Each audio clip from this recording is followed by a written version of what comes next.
함께 은혜를 나눠보도록 하겠습니다. 짐 엘리엇 선교사님에 대해서 들어보셨죠? 예, 짐 엘리엇 선교사님은요, 미국 명문대학이었던 휘튼 대학을 수석으로 졸업하게 됩니다. 그리고 교수 요원으로 선택되어서 이제 교수로서 인생 대로를 걸을 즈음에 하나님 앞에 선교사로 부름을 받게 됩니다. 그는 선교 훈련을 거쳐서 1952년 봄에 에콰도르에 도착하게 됩니다.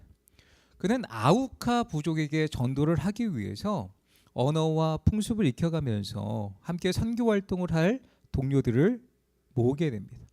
네이트 세인트, 로저 유더리안, 피트 플레밍, 에드 맥컬리, 이렇게 4명의 친구들이 그 일에 동참하게 됩니다.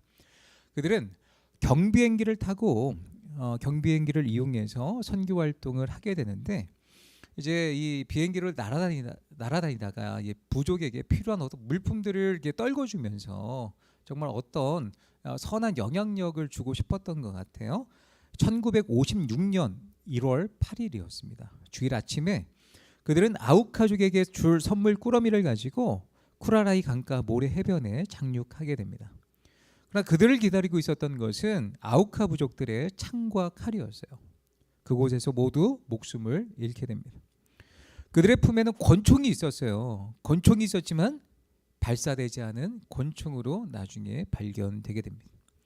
이 사건으로 당시 미국 사회에서는 큰 충격을 받게 되는데, 당시 유명한 언론지였던 라이프에서는 이 사건을 10페이지에 할당해서 다음과 같이 기술합니다. 이 얼마나 불필요한 낭비인가. 왜 굳이 거기까지 가서 그 아까운 목숨 죽느냐, 그런 거예요.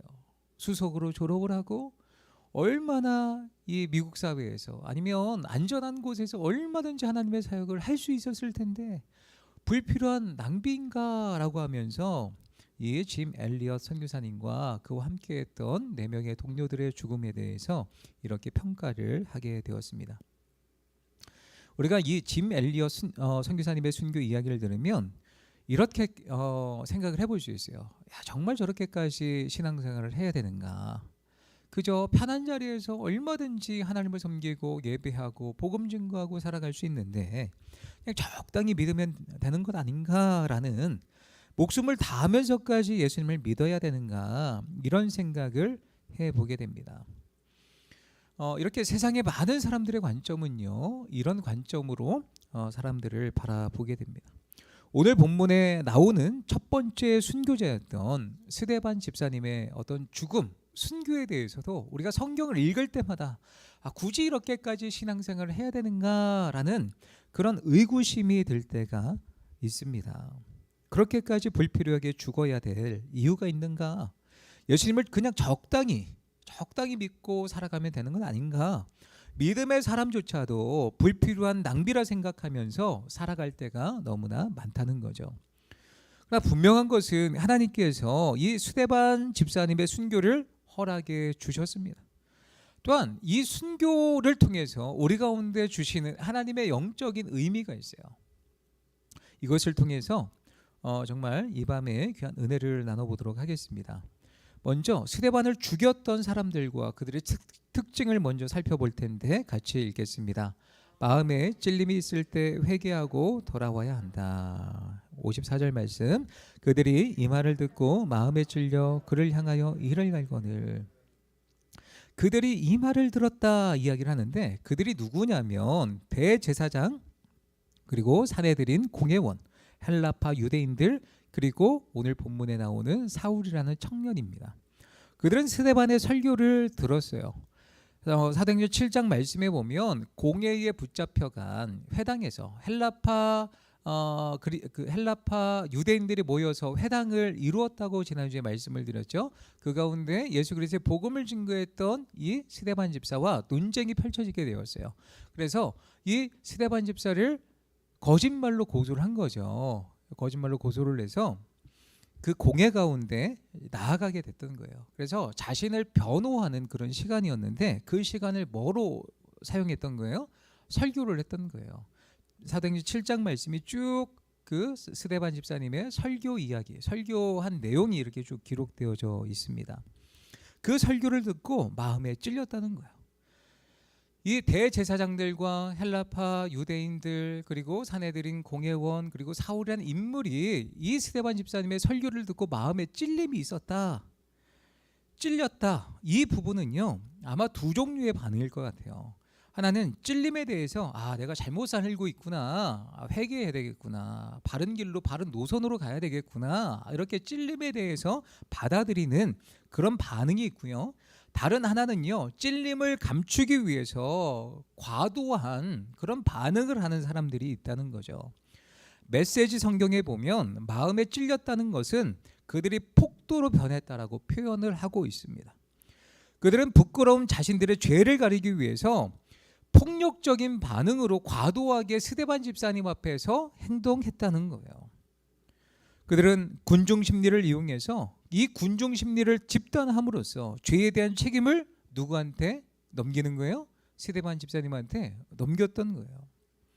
역사 가운데 파시즘 같은 대중 선동을 통해서 권력을 유지하려는 그런 시도들이 늘 있어 왔어요. 중세시대 마녀 사냥은요 권력을 유지하는 사람들에 의해 자행되었던 죄입니다. 만행이었어요. 오늘 대제사장과 사내들이 공회 그리고 스데반 집사를 고소한 무리에게서 이런 만행을 찾아볼 수 있는 것이죠. 그들이 그렇게 감추고 싶었던 것들이 무엇입니까?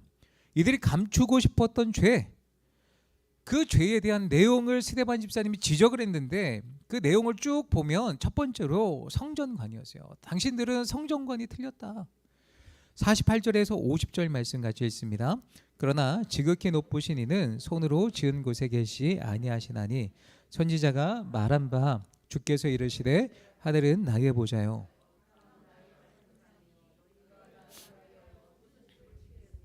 나의 안식할 처소가 어디냐, 이 모든 것이 다 내 손으로 지은 것이 아니냐 함과 같으니라.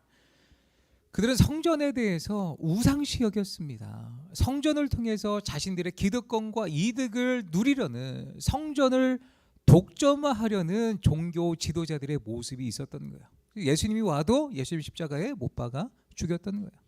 스데반이 옳은 이야기를 해도 또 똑같이 돌로 쳐 죽이는 그런 만행을 벌이고 있습니다. 스데반이 이야기를 하고 있는 게 무엇입니까? 하나님은 사람의 손으로 지으신 곳에 계시지 않는다는 거예요. 하늘과 땅을 창조하신 하나님이 어찌 사람의 손으로 지은 성전에 그곳에만 안식할 수 있겠습니까? 라는 거예요. 솔로몬도 이 사실을 알고 있었습니다. 그는 헌당식을 하면서 이런 기도를 하나님 앞에 드렸습니다. 같이 읽습니다. 하나님이 참으로 땅에 거하시리까 하늘과 하늘들의 하늘이라도 주를 용납하시 하물며 내가 건축한 이 성전이오리까. 하나님이 얼마나 크고 위대하신 분인데 내가 건축한 이 손바닥만한 성전에 하나님께서 이 성전에만 거하시겠습니까? 솔로몬이 자기가 지은 성전이 도무지 크신 하나님이 거할 수 없는 곳임을 알고 고백했던 거예요. 스데반은요 믿음의 고백으로 솔로몬의 고백을 인용하고 있습니다. 성전의 한계를 명확히 알고 있었어요. 성전을 신성시하는 유대인들의 신앙이 성경의 원리와 하나님의 그 원리와 맞지 않는다, 이것을 변증하고 있었던 거예요. 또 예수님께서 이 성전을 헐라 내가 4일 만에 다시 세우겠다 말씀하셨죠. 이는 자기의 몸, 참된 성전이신 예수 그리스도를 가리켜서 말씀하셨던 거예요. 이 말씀대로 예수님께서 십자가에 운명하셨을 때의 성수의 휘장이 찢어지게 됩니다. 지상에 있는 성전 제사를 폐지하신 거예요. 예수님이 십자가에 죽으시고 부활하심으로 자신이 성전이 되신 거예요. 그러므로 우리는 언제 어디서나 예수님을 의지하며 하늘 성수에 들어가 하나님 앞에 예배 드릴 수 있는 것입니다. 하나님께서는 신령과 진정으로 드리는 예배를 기뻐 받으시오. 우리 하나님께서 사람의 손으로 지은 성전에 갇혀 계시는 분이 아니라는 거예요. 그러나 여전히 대제사장과 종교 지도자들 그리고 사내들인 공회원 그 모든 사람들은요 하나님은 성전에 갇혀 계시는 분이 아니라는 사실을 알고 마음에 찔림은 있었으나 여전히 그들 가운데 성전을 독점해야 될 그들의 기득권과 이득을 포기할 수 없었던 거예요. 그래서 자신들의 기득권과 그 독점권을 소유하고자 누구를 돌로 쳤던 거예요? 스데반 집사님을 돌로 친 것입니다.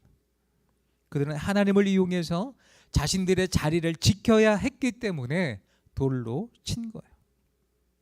또 스데반의 설교를 듣고 그들이 돌로 쳤던 또 다른 이유가 있습니다. 율법관에 율법에 대해서 이 종교 지도자들과 대제사장들이 잘못 생각하고 있었기 때문입니다. 같이 읽습니다. 목이 곧고 마음과 귀에 할례를 받지 못한 사람들아, 너희도 너희 조상과 같이 항상 성령을 거스르는도다. 너희 조상들이 선지자들 중에 누구를 박해하지 아니하였느냐? 의인이 오시리라 예고한 자들을 그들이 죽였고 이제 너희는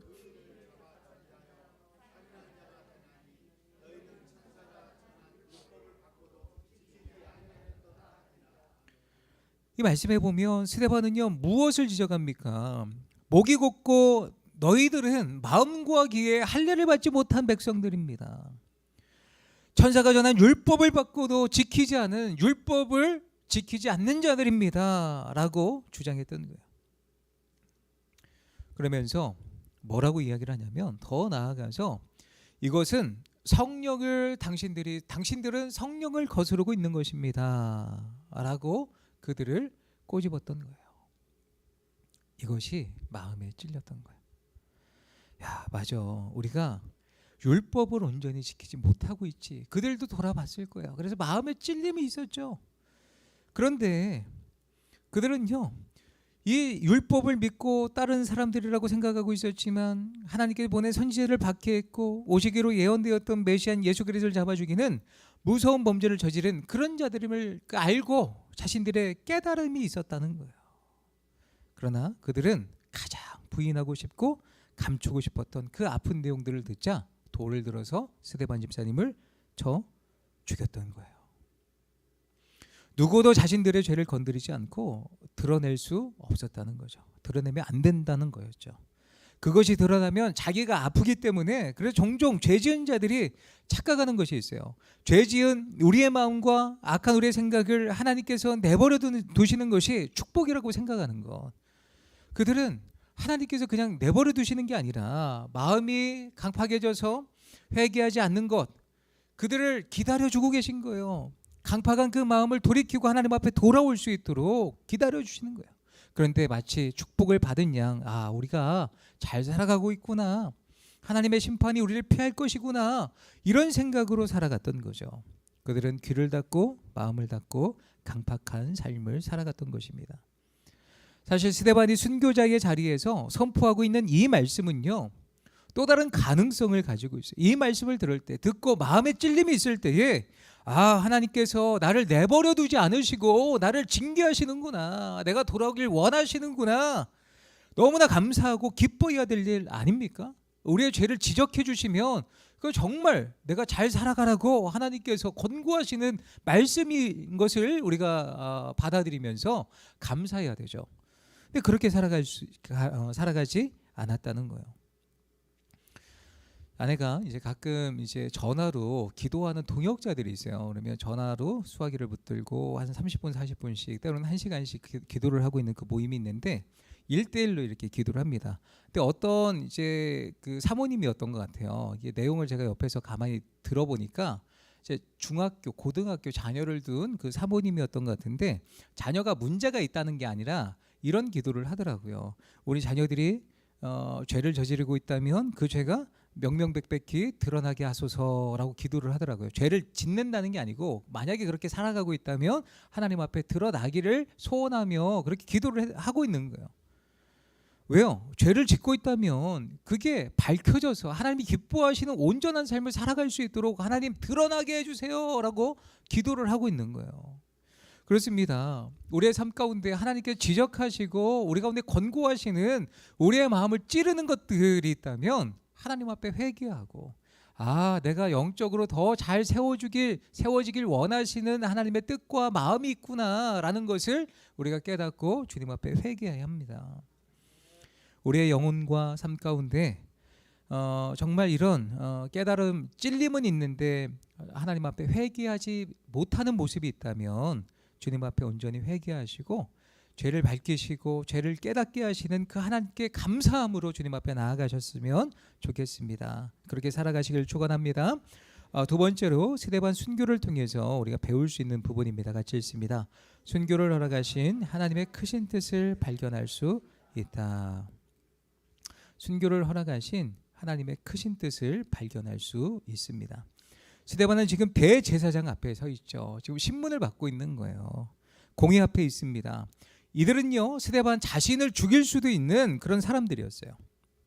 또 이들은요, 예수님의 십자가에 못 박았던 그런 사람들이었습니다. 그러나 그들 앞에서 너희는 마음과 귀의 할례를 받지 못한 자다, 성령을 거스르고 있다, 율법을 제대로 지키지 않는 자들이라고 선언합니다. 어쩌면 스데반은요, 이 말만 하지 않았으면 살 수 있었어요. 이렇게까지 그들의 죄를 끄집어내서 정말 이야기를 안 했으면 스데반은 순교당하지 않을 수도 있습니다. 그런데 왜 스데반은 굳이 이런 말까지 하면서 순교를 당했던 것일까요? 그 이유가 있습니다. 같이 읽습니다. 성령 충만했기 때문이다. 55절입니다. 스데반이 성령 충만하여 하늘을 우러러 주목하여 하나님의 영광과 및 예수께서 하나님 우편에 서신 것을 보고. 스데반이 성령 충만하여라고 되어 있습니다. 지금 스데반은요, 성령의 지배를 받고 있는 거예요. 성령의 통제를 받고 있는 삶을 살아간다는 것입니다.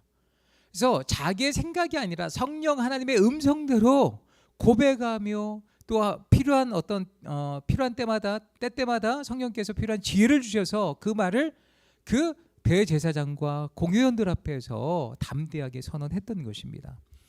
오스왈드 챔버스라는 분이 주님은 나의 최고봉이란 책을 그렇게 기록하셨는데요. 여기에 이런 이야기가 있습니다.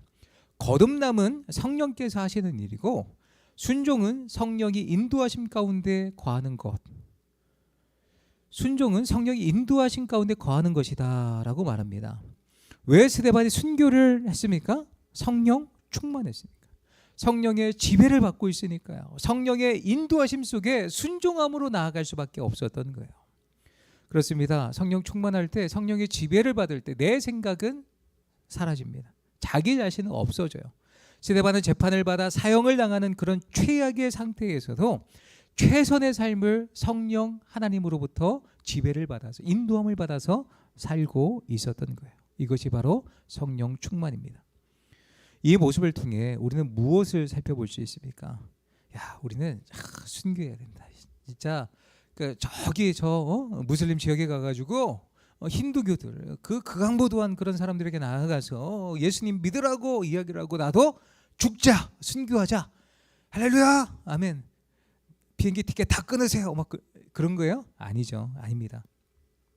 이 스데반의 성령 충만한 모습을 통하여서 우리는 성령의 통제, 성령의 지배함을 받아야 됩니다. 성령께 순종하는 삶을 살아가야 합니다. 내 어떤 욕심과 내 소욕과 내 자신은 없어지고 성령 하나님의 그 인도함을 따라 살아가야 한다는 거죠. 성령 충만함으로 성령의 지배를 받으시며 살아가시기를 예수님의 이름으로 축원합니다. 또 스데반이 순교했던 두 번째 이유가 있습니다. 같이 읽습니다. 하늘을 주목하는 삶을 살았기 때문이다. 55절 하반절 말씀에 보면 하늘을 우러러 주목하여 하나님의 영광과 및 예수께서 하나님 우편에 서신 것을 보고. 성령의 다스림 가운데 있다는 명확한 증거 중에 하나는요, 하늘을 바라보는 인생이었다는 거예요. 스데반은 하늘을 바라보고 있습니다. 우러러보고 있습니다. 주목하고 있습니다. 이 세상에는 하늘을 보는 사람이 있고 땅을 보는 사람이 있어요. 자기를 보는 사람은요, 자아가 충만하게 되죠. 그런 사람은 자기 자신에 대해서만 예민하게 반응합니다. 나에게 피해를 줬어? 나에게 이득이 돼? 늘 자기 중심적인 삶을 살아가죠. 그러나 이 성령 충만한 사람은 하늘을 바라보고 하나님의 영광을 위해 살아가는 삶을 살아갑니다. 자신의 문제가 아니라 최선 누굽니까? 하나님을 위해서 살아가는 거예요. 자신에게 벌어지고 있는 재판의 결과에 스데반 집사님은 고민하지 않았습니다. 내가 몇 년 형을 받을 것인가? 사람들이 나를 어떻게 대우할 것인가? 이 문제로 두려워하지 않았습니다. 중요한 것은 그가 주목하여 바라본 것에 있습니다. 하늘을 향해 주목하여 바라보았을 때 무엇을 보게 됩니까? 두 가지를 보게 됩니다. 하나님의 영광을 보게 되고 예수님이 하나님 우편에 서 계신 것을 보게 됩니다. 그는 일생일대의 가장 중요한 순간에 하늘을 향해 눈을 들었던 거예요. 주목했다라는 말은요, 어쩌다 그냥 우연찮게 본 것이 아니라 의도적으로 늘 그래왔듯이 여호와 하나님 앞에 시선을 고정했다는 거예요. 늘 하늘을 바라보며 살았던 인생입니다. 또 하늘을 우러러보니 자신이 어떤 결정을 해야 될지 하늘로부터 그 지혜를 얻게 됩니다. 무엇을 선택합니까? 하나님의 영광을 선택하는 거예요. 돌에 맞아 죽어가는 순간까지 수치와 아픔이 보인 것이 아니라 하나님의 영광을 본 거예요. 죽어가는 그 순간까지 영광을 위해 달려가는 거예요. 사도 바울도 이 영광을 보았기에 훗날 이렇게 고백합니다. 같이 읽습니다. 생각하건대 현재의 고난은 아멘. 현재의 고난은 장차 우리에게 나타날 영광과 비교할 수 없도다. 성령 충만한 사람은 하늘을 바라보고 우리 가운데 주어질 그 영광을 위해 달려가는 사람들입니다. 이 땅의 고난에 집중하지 않습니다. 장차 우리에게 나타날 영광을 바라보는 자들입니다. 주기철 목사님께서 순교 직전 마지막 설교에서 이 로마서의 말씀을 붙들고 이렇게 고백하셨습니다. 이제 받는 고난 길어야 70년이요 장차 받을 영광은 천년만년 영원 무궁합니다. 지금 받는 고난은 어차피 한 번 죽어 썩을 몸이 죽는 것뿐이요 장차 받을 영광은 예수의 부활하신 몸과 같이 영생불사의 몸이며 영원 영화의 몸입니다. 그리고 순교하셨습니다. 주기철 목사님도요, 끝까지 하나님의 영광을 바라보며 순교의 길을 걸어가셨던 거예요. 우리가 바라봐야 될 것은 땅을 주목하는 삶이 아닙니다. 영원한 나라, 영광의 나라를 바라보는 삶을 살아가시길 바랍니다. 또 스데반 집사님은요, 하나님의 영광을 바라보았고 또 누구를 보았어요? 예수님이 하나님의 우편에 앉아 계신 걸 보았을까요? 서 계신 것을 보았을까요? 서 계신 것을 보았습니다. 굉장히 중요한 단어입니다. 그죠? 왜 중요할까요? 예수님이 서 계시다고 표현하고 있어요. 지금 예수님은요, 스데반이 순교하려는 그 상황을 예수님이 앉아 있을 수가 없는 거예요. 모든 사람이 이를 갈고 있는 그 상황에서 그대로 앉아 계실 수 없으셨다는 거예요. 이 장면은요, 마치 탕자의 비유에 나온 아버지와 같이 그 아들, 사랑하는 아들이 아버지를 향해 달려오고 있는 그 아들, 아버지의 집을 향해 오고 있는 그 아들 향해 아버지가 신발이 벗어지도록 달려가고 그를 맞이하고 있는 그 아버지의 이미지와 닮아 있습니다. 스데반의 영혼을 앉아서 맞이할 수 없는 거예요. 우리가 주님께 돌아갈 때가 반드시 있습니다. 우리가 순교를 당하지 않는다 하더라도 이 땅에서의 모든 수고를 마치고 예수님 품에 돌아갈 때에 예수님은요, 이렇게 서셔서 그래, 잘 왔다, 고생했다, 세상에서 수많은 고난과 역경 다 알아, 고생했다, 우리를 맞아주시는 주님이신 줄 믿습니다. 또 스데반이 순교했던 이유가 있습니다. 세 번째 같이 있습니다. 예수로 충만했기 때문이다. 스데반의 마지막 모습은요, 예수님의 마지막과 도플갱어예요. 완전 똑같습니다. 거의 똑같아요. 자, 59절 60절 말씀 같이 있습니다. 그들이 돌로 스데반을 치니 스데반이 부르짖어 이르되 주 예수여 내 영혼을 받으시옵소서 하고 무릎을 꿇고 크게 불러 이르되 주여 이 죄를 그들에게 돌리지 마옵소서 이 말을 하고 자니라.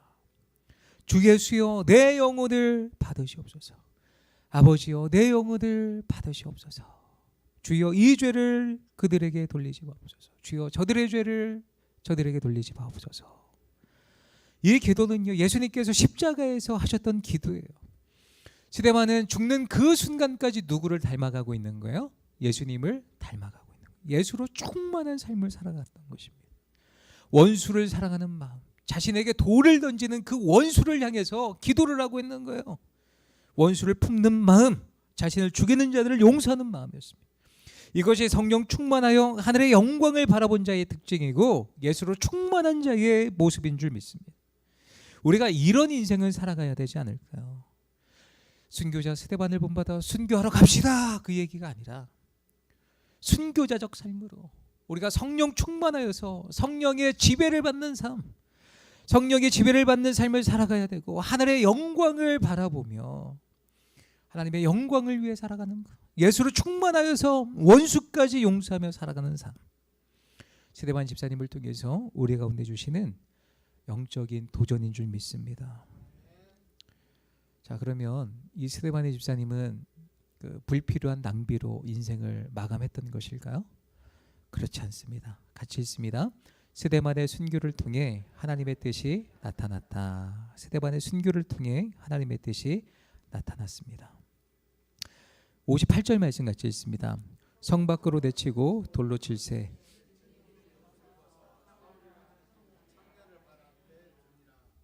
본문의 정황으로 보면 스데반을 돌로 치려는 현장에 상당히 많은 사람들이 있었을 거예요. 대제사장, 산헤드린 공회원, 그리고 유대인, 그 헬라파 유대인들, 그리고 사울, 많은 사람들이 있었을 것입니다. 그런데 유독 한 사람의 이름만 등장을 해요. 누구입니까? 사울이에요. 스데반의 설교 내용으로 봐도 사두개인, 바리새인, 산헤드린 공회원들도 있습니다. 사람을 죽이는 결정을 내려야 하는 자리이니 대제사장도 있었을 거예요. 근데 유독 사울이라는 이름이 등장하고 있는 것을 보면 이 사건을 통해 누구의 가슴이 부서지는 거예요? 사울의 미래가 하나님께로, 예수님께로 돌아오고 있음을 이 스데반 집사님의 순교를 통해서 사울이란 영혼이 지금 부서지고 있음을, 그 영혼에 금이 가고 있음을 말하고 있는 것입니다. 사도 바울이 사울이라는 이름으로 사도행전에 처음 등장하는 곳이 바로 오늘 본문 7장 말씀이고요. 그리고 9장 말씀에 가보면 사울이 회심하는 장면이 나옵니다. 우리는 단순히 사도행전 9장의 바울의 회심을 생각하지만 스데반이 당하는 그 자리에서 그의 설교를 들었던 사도 바울의 마음속에 무엇이 있었을까요? 피를 흘리며 쓰러지는 스데반의 옆에서 튀는 피를 뒤집어 썼을지도 모릅니다. 그가 그 스데반의 죽음을 바라보면서 무엇을 보았을까요? 천사의 얼굴을 하고 있는 스데반의 그 얼굴을 주목해 보게 되었고, 끝까지 예수님을, 그 믿음을 배신하지 않고 영혼을 하나님 앞에 의탁하는 모습, 자신을 돌로 치는 무리를 주여 저들의 죄를 용서하여 주옵소서 용서하는 모습, 그 모습, 십자가에 죽으시 자신이 핍박하고 있는 그 예수 그리스도의 모습을 이 스데반 집사를 통하여 보지 않았을까요? 그 순교를 목격한 사도 바울은요, 그의 마음에 균열이 생기기 시작했습니다. 스데반의 순교는요, 불필요한 낭비가 아니었어요. 누구를 돌아오기 위한, 사울이 하나님 앞에 돌아오기 위한 하나님의 섭리였어요. 예비하심이었습니다. 결국 다메섹 도상에서 그 사울은요, 예수님을 만나게 되었고, 예수님을 증거하는 자로 수많은 사람들, 임금들과 이방 민족들을 위해 하나님께 택함 받은 그릇으로 쓰임 받는 그런 사람으로 세워지게 됩니다. 그가 예수님의 사람으로 변하게 된 도화선이 어디였어요? 스데반 집사님의 순교였어요. 또 스데반 집사님의 순교로 일어난 또 하나의 일들이 있습니다. 8장 1절 말씀 같이 있습니다. 사울은 그가 죽임을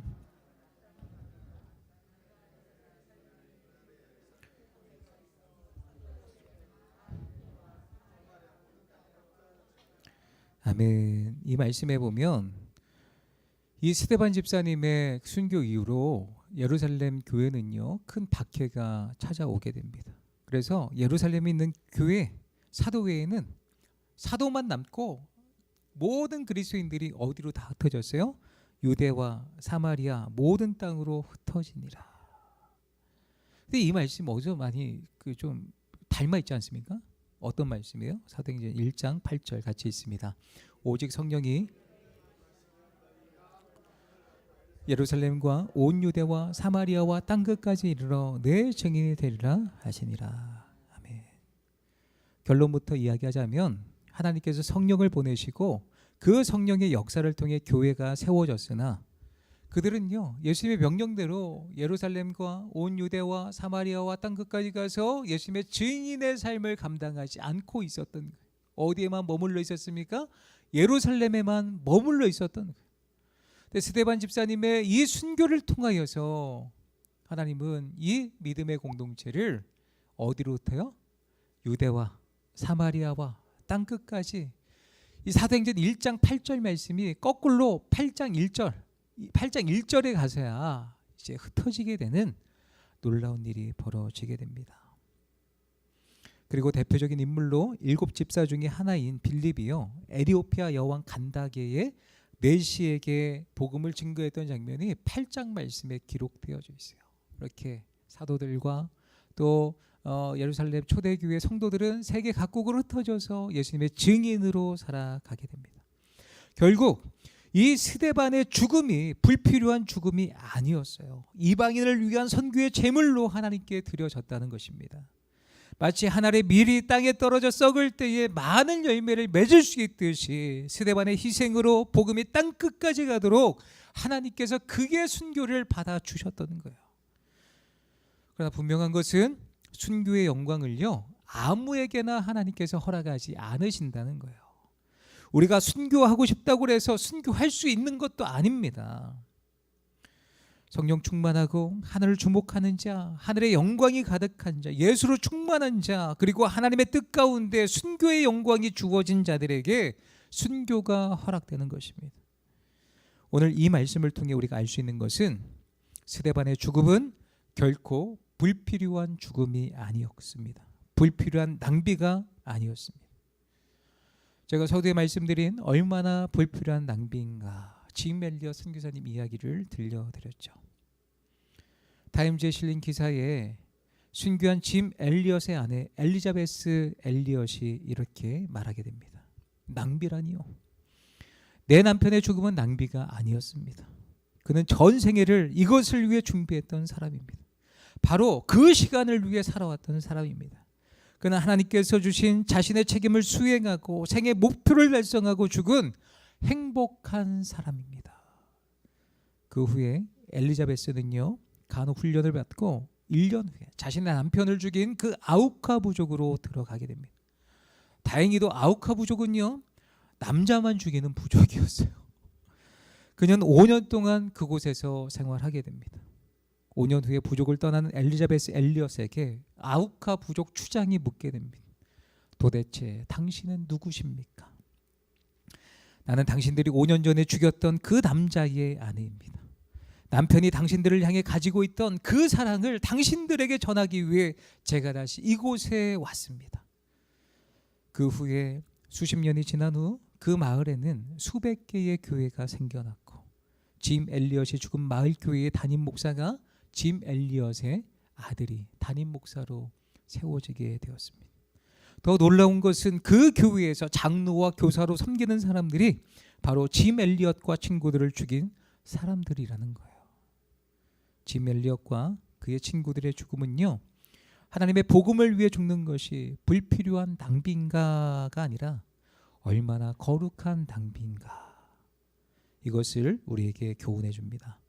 말씀을 맺겠습니다. 우리는 하나님께서 우리의 죄를 책망하실 때에 어떻게 반응하며 살아가십니까? 내가 회개할 것을 알려주시는 그 하나님 앞에 감사함으로, 하나님, 제가 더 잘 살아가기 위해서 나에게 이렇게 권고하시는군요. 감사함으로 주님 앞에 회개에 합당한 열매를 맺으시길 바랍니다. 또 성령의 지혜를 받으며 사시기 바랍니다.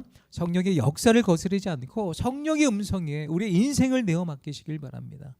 성령 충만한 사람은 하늘의 영광을 바라보는 사람입니다. 지금 당하는 고난보다 장차 나에게 주어질 영광을 바라보며 이 땅에서의 삶을 인내하는 자들입니다. 또한 예수로 충만하여서 예수님과 같이, 스데반과 같이 원수를 용서하시길 바랍니다. 또 우리는 누군가 왜 고통을 당하고 아픔 가운데 이렇게 불필요한 죽음과 같이 여겨지는, 우리가 이해할 수 없는, 설명할 수 없는 그런 일들을 만났다고 해서 우리가 절망하지 마시길 바랍니다. 왜냐하면 그 모든 일들 가운데 하나님의 섭리 가운데 하나님의 귀한 뜻과 계획이 이루어지고 있음을 바라보며 세상에 거룩한 낭비는 있어도 불필요한 낭비는 없다는 것을 기억하시며 주님의 뜻에 감사하며 살아가시기를 예수님의 이름으로 축원합니다.